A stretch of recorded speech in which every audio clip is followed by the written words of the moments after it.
I got all this cash money. So what's good, y'all? So, hey, how's everybody doing out there? I'm Jabbar Showtime. I appreciate y'all for tapping in with me. Yeah, man. So, my Dallas Mavericks did take a loss to the Brooklyn Nets tonight, 113-109, man. I think it might have been the first game Daniel Gafford was inserted back into the lineup.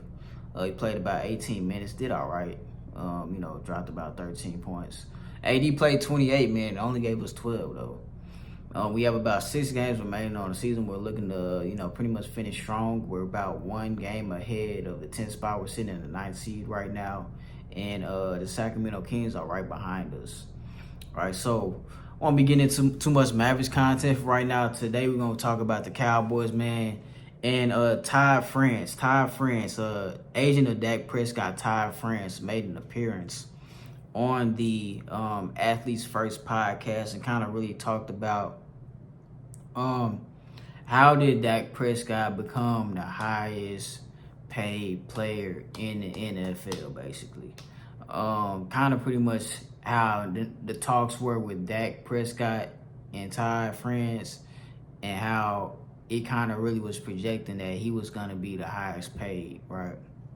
So he kind of really goes into detail, man, but I'm going to let Ty France do most of the talking, bro, and we just kind of go pause the video here and there and kind of just react and kind of give you guys a little more clarity and understanding. But hey, now that y'all here, man, appreciate y'all for tapping in with me. Make sure that y'all like, comment, and share. Subscribe, and also follow me on every social media platform at Jabari Showtime. Okay, I appreciate y'all for tapping in with me, and follow my business page as well at One Supreme Mike. All right, so without further ado,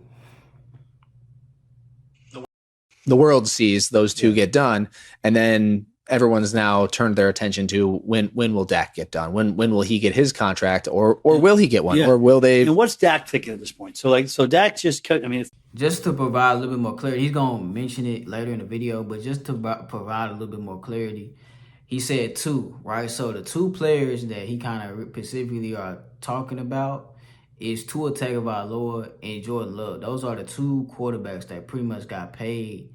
The last 2 quarterbacks to get paid ahead of Dak Prescott.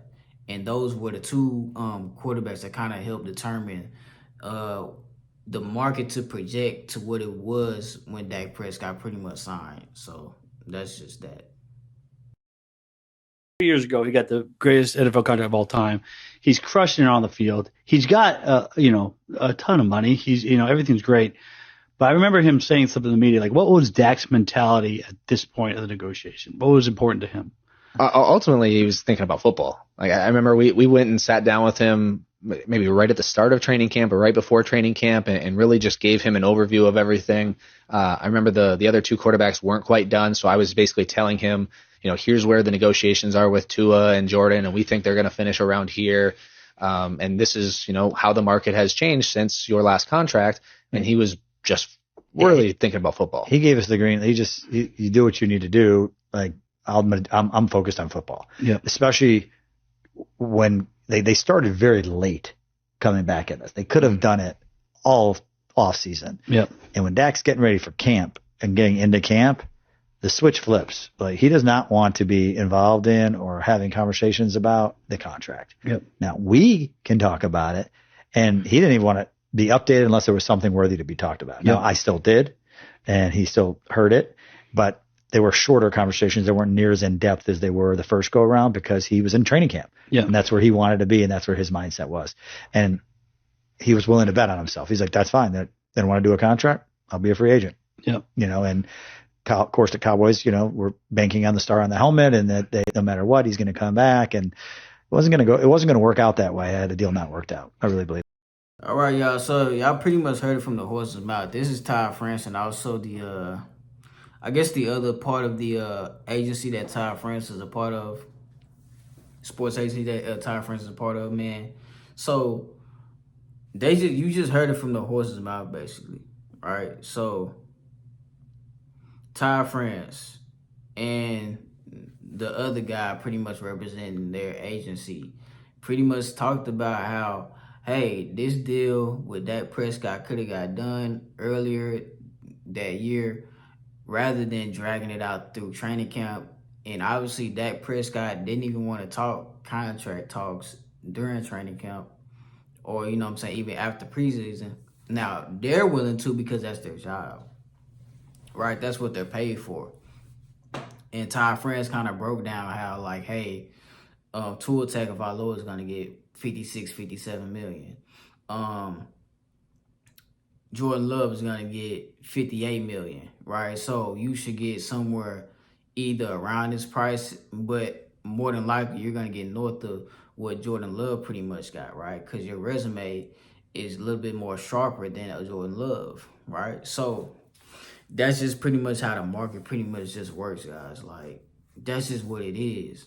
And, you know, we're talking about Dak Prescott signing a $60 million contract rather than the Dallas Cowboys approaching Dak Prescott after the last time we played the 49ers in the playoffs and giving him an extension then, because after your second contract, you can renegotiate after the second year. Right, once you have 2 years remaining left in your contract, you can renegotiate. They could have gave Dak Prescott $50 million then, maybe $48 million then. You know what I'm saying? They could have threw Dak Prescott some chump change then.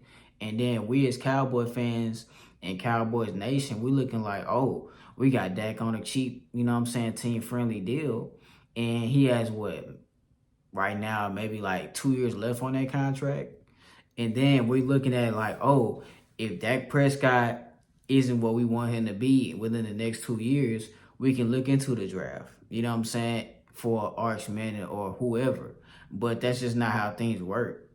You know what I mean? Like, it's just not how things work, man. Like, when you don't respect deadlines and when you don't respect the timing of preparation when it comes to these contracts and when it comes to the business side of the football, bro, you know what I'm saying, you're going to end up losing. And the Dallas Cowboys lose these negotiations with their star players. They're going to lose with Micah Parsons. You know what I mean? Like, I played this not only to provide more context about Dak Prescott's contract. I played this clip because, look, we're in a bidding war with Micah Parsons now. Like, we lost it when Max Crosby got his contract. Then Myles Garrett got north $5 million of what Max Crosby got. And now Micah Parsons said y'all didn't listen to Micah Parsons. That's the problem. Y'all didn't listen to Micah Parsons. Micah Parsons said he'll take a team-friendly deal. However, he wants to be paid a little bit more than Myles. It's too late, y'all. We waited too late to give him a discount. He said he'll take a discount back in like February around the Super Bowl. And we waited till Max Crosby and Myles Garrett got paid. But y'all still expect him to take, you know what I'm saying? Y'all still expect Micah Parsons to take less than what these guys got. No, like he's the best player on your team. He's basically, you know, the future, one of the faces of the league. You know what I mean? Like, arguably the face of like defense in the NFL, man. You know what I mean? Like, I know Myles Garrett up there. You got TJ Watt. You know, you got some of those great guys like that. But, man, Micah Parsons is one of the, you know, most familiar faces of the league. He brings the NFL and the league and the Dallas Cowboys so much revenue and so much eyeballs. You know what I mean? Like, he's so valuable to the Dallas Cowboys, but not only to the Dallas Cowboys, but to the NFL. And, nah, bro, like, when you pay the bill too late, you don't get a discount.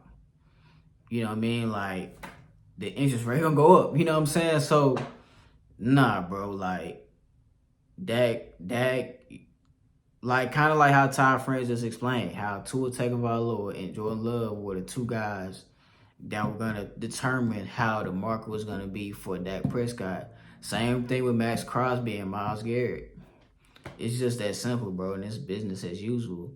And the Dallas Cowboys just dragged this thing out for publicity and to just kind of just belittle and get the fan base to turn against Micah Parsons. Why is everybody saying trade Micah, trade Micah, trade Micah? If you say trade Micah, you was the most dumbest person I ever heard, bro.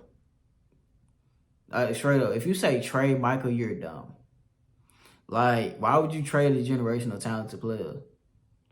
I don't care like what these other fans say. I don't care any 49ers fan, any Philadelphia Eagles fan say Micah Parsons be on this podcast too much. Micah Parsons this, Micah Parsons that. Anybody in their mama, bro. Anybody in this league would love to have their hands on Micah Parsons, bro. Anybody in this league would pay Micah Parsons north of what Myles Garrett got. Without hesitation.